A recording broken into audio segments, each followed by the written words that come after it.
Hi friends, నమస్తే అందరికీ. ఈ రోజులల్లో సమాజంలో కొంతమంది ఆడవాళ్ళు ఇట్లున్నారు. అందరూ ఆడవాళ్ళు కాదు, కొంతమంది ఇట్లున్నారు. అన్నదమ్ముళ్ళు ఏదో వాళ్ళకు ప్రాబ్లం వచ్చి వాళ్ళ భూమి వాళ్ళు అమ్ముకుంటుంటే, అట్లా కాదు, మేము సంతకం పెడితేనే మీకు అది సొంతం అవుతుంది, మీ సంతకం పెడితేనే మీరు అమ్ముకోగలుగుతారు అని చెప్పేసి వాళ్ళని నానా బాధలు పెడుతున్నారు.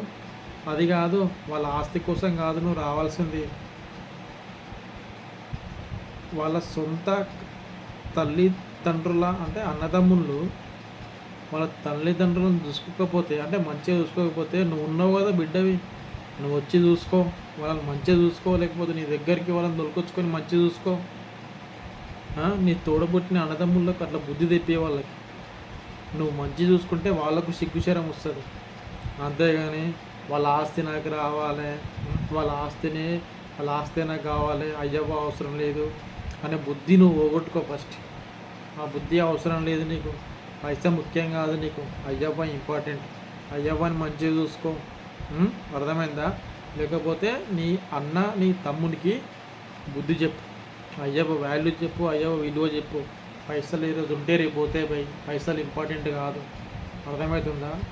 అంటే అందరికీ కాదు, ఈ సమాజంలో ప్రతి ఒక్క అమ్మాయికి కాదు నేను చెప్పేది. కొంతమంది అమ్మాయిలు ఇస్తున్నారు.